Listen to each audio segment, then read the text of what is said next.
எண்ணிக்கை அதிகாரம் 25. பெகோரில் இஸ்ரயேல் மக்கள். இஸ்ரயேல் சித்திமேல் தங்கியிருந்தபோது மக்கள் மோவாபின் புதல்வியரோடு முறைகேடாக நடக்கத் தொடங்கினர். அவர்கள் தங்கள் தெய்வங்களின் பலிகளில் பங்கேற்க மக்களை அழைத்தனர். மக்கள் உண்டு அவர்கள் தெய்வங்களை பணிந்து வணங்கினர். இங்ஙனம் இஸ்ரயேல் பாகால் பெகோரை அடிபணிந்தது. எனவே ஆண்டவரின் சினம் இஸ்ரயேலுக்கு எதிராக மூண்டது. ஆண்டவர் மோசேயிடம், மக்களின் தலைவர்கள் அனைவரையும் கொண்டு வந்து பட்ட பகலில் ஆண்டவர் முன் தூக்கிலிடு. அதனால் ஆண்டவரின் கடுஞ்சினம் இஸ்ரயேலை விட்டு நீங்கும் என்று கூறினார். மோசே இஸ்ரயேலின் தலைவர்களிடம், உங்கள் ஒவ்வொருவரும் பாகால் பெகோரை அடிபணிந்த தம் ஆள்களை கொன்றுவிடுங்கள் என்றார். மேலும் இஸ்ரயேல் மக்கள் சந்திப்பு கூடார வாயிலில் அழுது கொண்டிருந்த பொழுது அவர்களில் ஒருவன் மிதியானிய பெண்ணுறுத்தியை தன் வீட்டுக்கு கூட்டிக் கொண்டு வந்தான். இது மோசேயின் பார்வையிலும் இஸ்ரயேல் மக்கள் கூட்டமைப்பில் உள்ள அனைவர் பார்வையிலும் நடந்தது. குரு ஆரோன் மகன் எலெயசாரின் புதல்வன் பினகாசு இதனை பார்த்ததும் அவன் மக்கள் கூட்டமைப்பை விட்டு எழுந்து தன் கையில் ஓர் ஈட்டியை எடுத்துக் கொண்டான். அவன் அந்த இஸ்ரயேல் மனிதனின் பின்னே உள்ளறைக்குச் சென்று அந்த இஸ்ரயேல் மனிதனையும் அந்த பெண்ணையும் சேர்த்து அவள் வயிறு வழியே ஊடுருவ கூட்டினான். இதனால் இஸ்ரயேல் மக்களிடையே கொள்ளை நோய் அகன்றது. எனினும் அக்கொள்ளை நோயால் இறந்தோர் 24,000 பேர். ஆண்டவர் மோசேயிடம் கூறியது, குரு ஆரோன் மகன் எலெயசாரின் புதல்வன் பினகாசு இஸ்ரயேல் மக்களிடமிருந்து என் சினத்தை அகற்றிவிட்டான். நான் அவர்கள் மீது கொண்டிருந்த அன்பின் வெறியை அவனும் காட்டிவிட்டான். ஆகவே என் பேரார்வத்தால் இஸ்ரயேல் மக்களை நான் முற்றிலும் அழித்துவிடவில்லை. எனவே நீ சொல்ல வேண்டியது, இதோ என் நல்லுறவு உடன்படிக்கையை அவனுக்கு கொடுக்கிறேன். அது அவனுக்கும் அவனுக்கு பின் அவன் வழித்தோன்றல்களுக்கும் நிலையான குருத்துவத்தின் உடன்படிக்கையாயிருக்கும். அவன் தன் கடவுள் மீது பேரார்வம் கொண்டிருந்ததால் இஸ்ரயேல் மக்களுக்காக கரை நீக்கம் செய்தான்.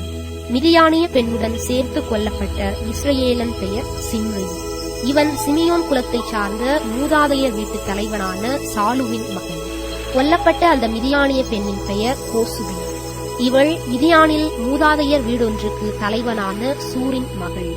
ஆண்டவர் மோசேயிடம் கூறியது, மிதியானியரை தாக்கி அவர்களை வெட்டி வீழ்த்துங்கள். ஏனெனில் அவர்களும் தங்கள் சூழ்ச்சிகளால் உங்களை ஏமாற்றினார்கள். இதனால் பெகோரை முன்னிட்டு மிதியான் தலைவனின் மகளாகிய அவர்கள் சகோதரி கோசுபியின் காரியத்திலும் அவர்கள் உங்களை கெடுத்து விட்டார்கள். பெகோரை முன்னிட்டு ஏற்பட்ட கொள்ளை நோய் காலத்தில் அவள் கொல்லப்பட்டாள். எண்ணிக்கை அதிகாரம் 26. இரண்டாம் கணக்கெடுப்பு. அந்த கொள்ளை நோய்க்கு பின்பு ஆண்டவர் மோசேயிடமும் குரு ஆரோன் மகன் எலெயசாரிடமும் இஸ்ரயேல் மக்களின் கூட்டமைப்பு முழுவதிலும் 20 வயதும் அதற்கு மேலும் உள்ள போருக்குச் செல்லத்தக்க இஸ்ரயேலின் ஆண் மக்கள் அனைவரையும் அவர்கள் மூதாதையர் வீடுகள் வாரியாக கணக்கெடுங்கள் என்றார்.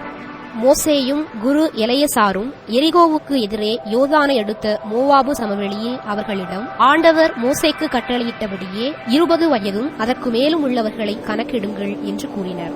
எகிப்து நாட்டிலிருந்து வெளியேறி வந்த இஸ்ரயேலின் ஆண் மக்கள் பின்வருமாறு. ரூபன் இஸ்ரயேலின் தலைமகன். ரூபன் புதல்வர் அனோக்கு, அனோக்கு வீட்டார். பல்லு, பல்லு வீட்டார். எப்சரோன் வீட்டார். கர்மி வீட்டார். ரூபன் குடும்பங்கள் இவைகளே. இவற்றில் எண்ணப்பட்டோர் 43,730 பேர். பல்லு புதல்வர் எலியாபு புதல்வர் நெமுவேல், தாத்தான், அபிராம். கோராகின் கூட்டத்தார் ஆண்டவருடன் வாக்குவாதம் செய்தபோது மோசேக்கும் ஆரோனுக்கும் எதிராக போராடுமாறு மக்கள் கூட்டமைப்பு தேர்ந்தெடுத்த தாத்தானும் அபிராமும் இவர்களே. அப்போது நிலம் வாயை திறந்து கோராகுடன் சேர்ந்து அவர்களை விழுங்கியது. நெருப்பு 250 பேரை கவ்வியது. அக்கூட்டம் மாண்டது. இவ்வாறு அவர்கள் ஓர் எச்சரிப்பாயினர். ஆனால் கோராகு புதல்வர் மடியவில்லை. தங்கள் குடும்பங்கள் வாரியாக சிமியோன் புதல்வர் நெமுவேல் வீட்டார். யாமீன் வீட்டார். யாக்கின் வீட்டார். செராகின் வீட்டார். சாவூல் வீட்டார். சிமியோன் குடும்பங்கள் இவையே. இவர்கள் 22,200 பேர். தங்கள் குடும்பங்கள் வாரியாக காத்து புதல்வர் செப்போன் வீட்டார். அதி வீட்டார். சூனி வீட்டார். ஒசுனி வீட்டார். ஏரி வீட்டார். அரோது வீட்டார். அரேலி வீட்டார். அவர்கள் எண்ணிக்கைப்படி காத்து புதல்வர் குடும்பங்கள் இவையே. அவர்கள் 40,500 பேர். யூதாவின் புதல்வர் ஓனான் என்போர். ஓனான் ஆகியோர் கானான் நாட்டில் இறந்தனர். தங்கள் குடும்பங்கள் வாரியாக யூதாவின் புதல்வர் சேலா, சேலா விட்டார். பெரேட்சு, பெரேட்சு விட்டார். செராகு, செராகு விட்டார். பெரேட்சின் புதல்வர் எட்சரோன், எட்சரோன் விட்டார். ஆமூல், ஆமூல் விட்டார். அவர்கள் எண்ணிக்கைப்படி யூதாவின் குடும்பங்கள் இவையே. அவர்கள் 76,500 பேர். தங்கள் குடும்பங்கள் வாரியாக இசக்கார் புதல்வர் தோலா, தோலா விட்டார். பூவா, பூவா விட்டார். யாசூபு, யாசூபு விட்டார். சிம்ரோன், சிம்ரோன் விட்டார். அவர்கள் எண்ணிக்கைப்படி இசக்கார் குடும்பங்கள் இவையே. அவர்கள் 64,300 பேர். தங்கள் குடும்பங்கள் வாரியாக செபுலோன் புதல்வர் செரேது, செரேது விட்டார். ஏலோன், ஏலோன் விட்டார். யாகுலவேல், யாகுலவேல் விட்டார். அவர்கள் எண்ணிக்கைப்படி செபுலோன் குடும்பங்கள் இவையே. அவர்கள் 60,500 பேர். தங்கள் குடும்பங்கள் வாரியாக யோசேப்பு புதல்வர் மனாசேயும் எப்ராயிமும் ஆவர். மனாசே புதல்வர் மாக்கீர், மாக்கீர் விட்டார். மாக்கீர் கிளையாதின் தந்தை. கிளையாது, கிளையாது விட்டார். கிளையாது புதல்வர் இவர்களே: இயசேர், இயசேர் விட்டார். ஏலேக்கு, ஏலேக்கு விட்டார். அசிரியேல், அசிரியேல் விட்டார். செக்கேம், செக்கேம் விட்டார். செமிதா, செமிதா விட்டார். ஏபேர், ஏபேர் விட்டார். ஏபேர் மகன் செலோபுகாதுக்கு புதல்வர்கள் இல்லை, ஆனால் புதல்வியர் இருந்தனர். செலோபுகாதின் புதல்வியர் பெயர்கள் மக்லா, நோகா, ஒக்லா, வில்கா, திர்சா. மனாசேயின் குடும்பங்கள் இவைகளே. அவர்கள் தொகை 53,700. தங்கள் குடும்பங்கள் வாரியாக எப்ராயிம் புதல்வர் இவர்களே: சுத்தேலாகு, சுத்தேலாகு விட்டார். பெக்கேர், பெக்கேர் விட்டார். தகான், தகான் விட்டார். சுத்தேலாகின் புதல்வர் ஏரானும், ஏரான் விட்டாருமே. அவர்கள் எண்ணிக்கைப்படி எப்ராயிம் புதல்வர் குடும்பங்கள் இவையே. அவர்கள் 30,500 பேர். ஆக மொத்தம் தங்கள் குடும்பங்கள் வாரியாக யோசேப்பு புதல்வர் இவர்களே. தங்கள் குடும்பங்கள் வாரியாக பென்யமீன் புதல்வர் பேலா, பேலா விட்டார். அசுபேல், அசுபேல் விட்டார். அகிராம், அகிராம் விட்டார். செபூபாம், செபூபாம் விட்டார். கூபாம், கூபாம் விட்டார். பேலா புதல்வர் அருது, நாமான் என்போரே. அருது, அருது விட்டார். நாமான், நாமான் விட்டார். தங்கள் குடும்பங்கள் வாரியாக பென்யமீன் புதல்வர் இவர்களே. அவர்கள் தொகை 45,600. தங்கள் குடும்பங்கள் வாரியாக தான் புதல்வர் இவர்களே. சூகாம், சூகாம் விட்டார். தங்கள் குடும்பங்கள் வாரியாக இவைகளே தான் குடும்பங்கள். அவர்கள் எண்ணிக்கைப்படி சூகாம் குடும்பத்தினர் 64,400 பேர். தங்கள் குடும்பங்கள் வாரியாக ஆசேர் புதல்வர் இம்னா, இம்னா விட்டார். இசுவி, இசுவி விட்டார். பெரியா, பெரியா விட்டார். பெரியா புதல்வர் எபேர், எபேர் விட்டார். மல்கியேல், மல்கியேல் விட்டார். ஆசேர் புதல்வி பெயர் செராகு. அவர்கள் எண்ணிக்கைப்படி ஆசேர் புதல்வர் குடும்பங்கள் இவையே. அவர்கள் 53,400 பேர். தங்கள் குடும்பங்கள் வாரியாக நப்தலி புதல்வர் யாகுத்சேல், யாகுத்சேல் விட்டார். கூனி, கூனி விட்டார். எட்சேர், எட்சேர் விட்டார். சில்லேம், சில்லேம் விட்டார். அவர்கள் எண்ணிக்கைப்படி நப்தலி குடும்பங்கள் இவையே. அவர்கள் தொகை 45,400. ஆக இஸ்ரேலின் ஆண் மக்கள் தொகை 6,01,730. ஆண்டவர் மோசேயிடம் கூறியது: பெயர்களின் எண்ணிக்கைக்கு தக்கவாறு இவர்களுக்கு இந்த நாடு உரிமை சொத்தாக பங்கிடப்படும். குலங்களுள் பெரியவற்றுக்கு கூட்டியும் சிறியவற்றுக்கு குறைத்தும் நீ அதனதன் உரிமை சொத்தை கொடுப்பாய். ஒவ்வொன்றுக்கும் அதன் தொகைக்கேற்ப உரிமை சொத்து வழங்கப்படும். ஆயினும் திருவுளச்சீட்டு முறையிலேயே நாடு பங்கிடப்படும். அவர்கள் தங்கள் மூதாதையர் குலப்பெயர்கள் வாரியாக உரிமை சொத்தை பெறுவர். பெரியவற்றுக்கும் சிறியவற்றுக்கும் இடையே திருவுளச்சீட்டு முறைப்படி அதனதன் உரிமை சொத்து பங்கிடப்படும். தங்கள் குடும்பங்கள் வாரியாக எண்ணப்பட்ட லேவியர் இவர்களே: கேர்சோன், கேர்சோன் விட்டார். கெகாது, கெகாது விட்டார். மெராரி, மெராரி விட்டார். லேவி குடும்பங்களாவன: லிப்னி குடும்பம், எபிரோன் குடும்பம், மக்லி குடும்பம், மூசி குடும்பம், கோராகு குடும்பம். கெகாது அம்ராமின் தந்தை. அம்ராம் மனைவி பெயர் யோக்கபெத்து. இவள் லேவி மகள். லேவிக்கு எகிப்தில் பிறந்தவள். அம்ராமுக்கு இவள் ஆரோன், மோசே அவர்களின் சகோதரி மிரியாம் ஆகியோரை பெற்றெடுத்தாள். ஆரோனுக்கு பிறந்தவர்கள் நாதாபு, அபிகு, எலெயசார், இத்தாமர் ஆகியோர்.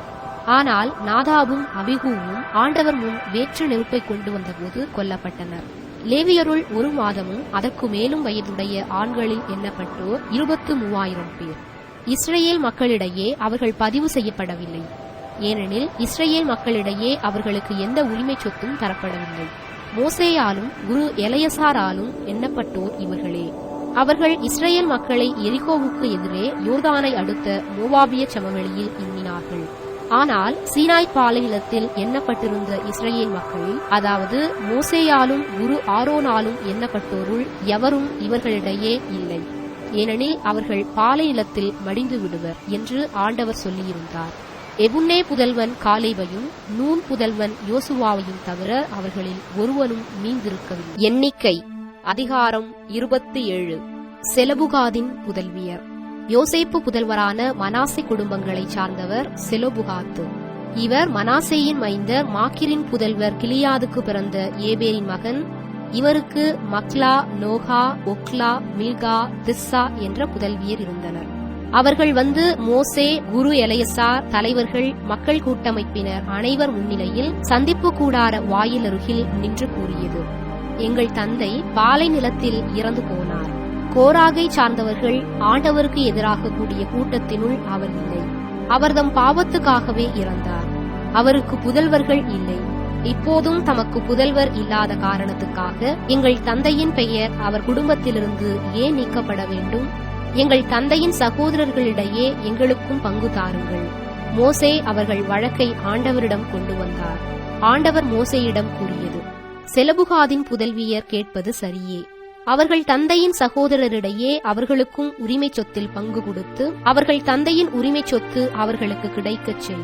நீ இஸ்ரவேல் மக்களிடம் கூறு: மகன் இல்லாமலே ஒருவன் இறந்துவிட்டால் அவன் உரிமை சொத்து அவன் மகளுக்குச் சேர வேண்டும். அவனுக்கு மகளும் இல்லையெனில் அவன் உரிமை சொத்தை அவன் சகோதரருக்கு கொடுக்க வேண்டும். அவனுக்கு சகோதரரும் இல்லையெனில் அவன் உரிமை சொத்தை அவன் தந்தையின் சகோதரருக்கு கொடுக்க வேண்டும். அவன் தந்தைக்கும் சகோதரர் இல்லையெனில் அவன் உரிமை சொத்தை அவன் குடும்பத்தில் அவனுக்கடுத்த உறவினனுக்கு கொடுக்க வேண்டும். அவன் அதை உடைமையாக்கிக் கொள்வான். ஆண்டவர் மோசேக்கு கட்டளையிட்டபடி இது இஸ்ரவேல் மக்களுக்கு நியமமாகவும் விதிமுறையாகவும் விளங்கும். மோசேக்கு பதிலாக யோசுவா தேர்ந்தெடுக்கப்படல். மேலும் ஆண்டவர் மோசேயிடம் கூறியது: இந்த அபாரிம் மலை மேல் ஏறிச் சென்று நான் இஸ்ரவேல் மக்களுக்கு கொடுத்துள்ள நாட்டை பார். நீ அதை பார்த்த பின் உன் சகோதரன் ஆரோன் சேர்த்துக் கொள்ளப்பட்டது போன்று நீயும் உன் மக்களுடன் சேர்த்துக் கொள்ளப்படுவாய். ஏனெனில் சீன் பாலை நிலத்தில் மக்கள் கூட்டமைப்பு தண்ணீருக்காக வாக்குவாதம் செய்த பொழுது நீங்கள் அவர்கள் பார்வையில் என்னை புனிதப்படுத்தாது என் வார்த்தையை எதிர்த்து கலகம் செய்தீர்கள். இவையே சீன் பாலை நிலத்தில் காதேசில் உள்ள மெரிவாவின் நீர்நிலைகள். மோசே ஆண்டவரிடம்: உயிர்க்கு எல்லாம் கடவுளாகிய ஆண்டவர் இந்த மக்கள் கூட்டமைப்புக்கு ஒருவனை பொறுப்பாளனாக ஏற்படுத்துவாராக. அவன் அவர்களுக்கு முன்னே போகவும் அவர்களுக்கு முன்னே வரவும் வேண்டும். அவ்வாறே வெளியே நடத்திச் செல்லவும் உள்ளே அழைத்து வரவும் வேண்டும். இதனால் ஆண்டவரின் மக்கள் கூட்டமைப்பு மேய்ப்பனில்லா ஆடுகளாக இராது என்றார். ஆண்டவர் மோசேயிடம் கூறியது: நூன் புதல்வன் யோசுவாவை தேர்ந்து கொள். அவன் ஆவியை தன்னுள் கொண்டவன். நீ அவன் மேல் உன் கையை வை. குரு எலையசாருக்கும் மக்கள் கூட்டமைப்பில் உள்ள அனைவருக்கும் முன்பாக அவனை நிற்கச் செய். அவர்கள் பார்வையில் நீ அவனை பொறுப்பாளனாக ஏற்படுத்து. மக்கள் கூட்டமைப்பின் அனைத்து மக்களும் கீழ்ப்படியும்படி உன் அதிகாரத்தை அவனுடன் பகிர்ந்து கொள். அவன் குரு எலையசாருக்கு முன் நிற்க அவனுக்காக எலையசார் ஆண்டவர் முன்னிலையில் ஊரின் வழங்கும் தீர்ப்பை நாடுவான். அவனும் அவனுடன் இருக்கும் இஸ்ரவேல் மக்கள் அனைவருமான மக்கள் கூட்டமைப்பு முழுவதும் எலையசாரின் வார்த்தையின்படியே வெளியே செல்லவும் உள்ளே வரவும் வேண்டும். ஆண்டவர் கட்டளையிட்டபடியே மோசே செய்தார். அவர் யோசுவாவை அழைத்து குரு எலையசார் மக்கள் அனைவர் முன்னிலையில் அவரை நிற்கச் செய்தார். ஆண்டவர் மோசேக்கு கட்டளையிட்டபடியே தம் கைகளை அவர் மேல் வைத்து அவரை பொறுப்பாளராக நியமித்தார். எண்ணிக்கை அதிகாரம் 28. படையல்களின் ஒழுங்குமுறை. ஆண்டவர் மோசேயிடம் கூறியது: நீ இஸ்ரவேல் மக்களுக்கு கட்டளையிட்டுச் சொல். எனக்குரிய நேர்ச்சையை, நெருப்பு பலியான உணவை, எனக்கு உகந்த நறுமணத்தை குறிப்பிட்ட காலத்தில் எனக்கு படைப்பதில் நீங்கள் கருத்தாயிருக்க வேண்டும். நீ அவர்களிடம் சொல்: நெருப்பு பலியாக நீங்கள் ஆண்டவருக்கு படைக்க வேண்டியது அன்றாட எரிபலியாக எந்நாளும் செலுத்த 1 வயதுடைய பழுதற்ற 2 ஆட்டுக்குட்டிகள். இவற்றுள் ஒன்றை காலையிலும் மற்றதை மாலையிலும் பலியிட வேண்டும். அத்துடன் உணவு படையலாக 20 படி மரக்காலில் 10 1 அளவு மிருதுவான மாவை அடித்து பிழியப்பட்ட 1/4 கலயம் எண்ணெயுடன் பிசைய வேண்டும். இது எந்நாளும் செலுத்தும் எரிபலி. இது ஆண்டவருக்குரிய நெருப்பு பலியாகவும் உகந்த நறுமணமாகவும் சீனாய் மலையில் ஏற்படுத்தப்பட்டது. அத்துடன் ஒவ்வொரு ஆட்டுக்குட்டிக்கும் 1/4 கலயம் வீதம் நீர்ம படையல் நீங்கள் செலுத்த வேண்டும். ஆண்டவருக்கு நீர்ம படையலாக திரு உறைவிடத்தில் மதுபானத்தை ஊற்ற வேண்டும். மற்ற ஆட்டுக்குட்டியை நீங்கள் மாலையில் பலியிட வேண்டும். காலையில் உள்ள உணவு படையல் போன்றும் அதன் நீர்ம படையல் போன்றும் அதை நெருப்பு பலியாகவும் ஆண்டவருக்கு உகந்த நறுமணமாகவும் நீங்கள் படைக்க வேண்டும். ஓய்வு நாளின் படையல். ஓய்வு நாளில் 1 வயதுடைய 2 ஆட்டுக்குட்டிகளையும் உணவு படையலாக எண்ணெயில் பிசைந்த 20 படி மரக்காலில் 10 2 அளவு மிருதுவான மாவையும் அத்துடன் நீர்ம படையலையும் செலுத்த வேண்டும்.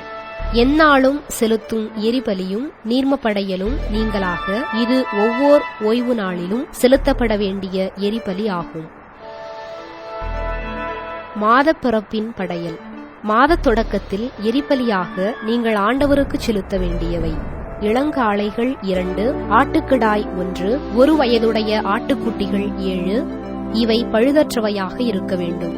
அவற்றுடன் உணவு படையலுக்காக காளை ஒவ்வொன்றுக்கும் எண்ணெயில் பிசைந்த 20 படி மரக்காலில் 10 3 அளவு மெல்லிய மாவு, உணவு படையலுக்காக ஆட்டுக்கிடாய் ஒன்றுக்கு எண்ணெயில் பிசைந்த 10 2 பங்கு மெல்லிய மாவு, உணவு படையலுக்காக ஆட்டுக்குட்டி ஒவ்வொன்றுக்கும் எண்ணெயில் பிசைந்த 10 1 பங்கு மெல்லிய மாவு.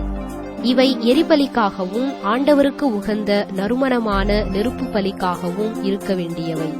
அவற்றின் நீர்ம படையல்களுக்கான திராட்சை ரசம் காளை ஒன்றுக்கு 1/2 கலயம், ஆட்டுக்கிடாய் ஒன்றுக்கு 1/3 கலயம், ஆட்டுக்குட்டி ஒன்றுக்கு 1/4 கலயம் என்ற அளவில் இருக்க வேண்டும். இது ஆண்டில் எல்லா மாதங்களிலும் ஒவ்வொரு மாதத்திற்கும் உரிய எரிபலி. எந்நாளும் செலுத்தப்படும் எரிபலியும் நீர்ம படையலும் நீங்களாக பாவம் போக்கும் பலியாக ஆண்டவருக்கு ஒரு வெள்ளாட்டுக்கிடாய் செலுத்த வேண்டும். புளிப்பற்ற அப்பத் திருநாளின் படையல்கள். முதல் மாதத்தின் 14ஆம் நாள் ஆண்டவரின் பாஸ்கா. இந்த மாதத்தின் 15ஆம் நாள் திருவிழா. 7 நாள்களும் புளிப்பற்ற அப்பமே உண்ண வேண்டும். முதல் நாளில் திருப்பேரவை கூட்டப்படும். கடின வேலை ஏதும் நீங்கள் செய்யக்கூடாது. ஆனால் நெருப்பு பலியொன்றை எரிபலியொன்றை ஆண்டவருக்கு செலுத்த வேண்டும். இதற்கு வேண்டியவை: இளங்காளைகள் 2, ஆட்டுக்கிடாய் 1, 1 வயதுடைய ஆட்டுக்குட்டிகள் 7. இவை பழுதற்றவையாய் இருக்க வேண்டும். அத்துடன் உணவு படையலாக எண்ணெயில் பிசைந்த மிருதுவான மாவு காளை ஒன்றுக்கு 6 படியும் வெள்ளாட்டுக்கிடாய் ஒன்றுக்கு 4 படி அளவு வீதம் நீங்கள் படைக்க வேண்டும். 7 ஆட்டுக்குட்டிகளில் ஒவ்வொன்றுக்கும் 2 படி அளவு வீதம் படைக்க வேண்டும். இத்துடன் உங்களுக்கு கரை நீக்கம் செய்ய பாவம் போக்கும் பலியாக செலுத்த வேண்டிய ஒரு வெள்ளாட்டுக்கிடாய். எந்நாளும் செலுத்தும் எரிபலியாக காலைதோறும் செலுத்தும் எரிபலி நீங்களாக இவற்றை நீங்கள் செலுத்த வேண்டும். நாள்தோறும் இதே முறையில் 7 நாள்களுக்கும் நெருப்பு பலியாகிய உணவை ஆண்டவருக்கு உகந்த நறுமணத்தை நீங்கள் படைக்க வேண்டும். இது எந்நாளும் செலுத்தும் எரிபலியும் நீர்ம படையலும் நீங்களாக படைக்க வேண்டியது. 7ஆம் நாள் உங்களுக்கு திருப்பேரவை நாள். நீங்கள் கடினமான வேலை ஏதும் செய்யக்கூடாது. அறுவடை விழா படையல்கள். வாரங்களின் விழாவில் முதற் பலன்களின் நாளன்று புது தானியத்திலிருந்து நீங்கள் ஆண்டவருக்கு உணவு படையல் படைக்கும் போதும் உங்களுக்கு திருப்பேரவை இருக்கும். கடினமான வேலை ஏதும் நீங்கள் செய்யக்கூடாது. ஆண்டவருக்கு உகந்த நறுமணமாக எரிபலியொன்றை செலுத்துவீர்கள். இதற்கு வேண்டியவை: இளங்காளைகள் 2, ஆட்டுக்கிடாய் 1, 1 வயதான ஆட்டுக்குட்டிகள் 7. அத்துடன் உணவு படையலாக எண்ணெயில் பிசைந்த மெல்லிய மாவு காளை ஒன்றுக்கு 6 படியும் ஆட்டுக்கிடாய் ஒன்றுக்கு 4 படி அளவில் இருக்கும். 7 ஆட்டுக்குட்டிகளில் ஒவ்வொன்றுக்கும் 2 படி என்ற அளவில் இருக்கும். மேலும் உங்களுக்கு கரை நீக்கம் செய்ய வெள்ளாட்டுக்கிடாய் 1 தேவை. இவையும் இவற்றின் இனப்படையலும் எந்நாளும் செலுத்தும் எரிபலியும் அதன் உணவு படையலும் நீங்கள் படைக்க வேண்டும். இவை பழுதற்றவையாய் இருக்க வேண்டும்.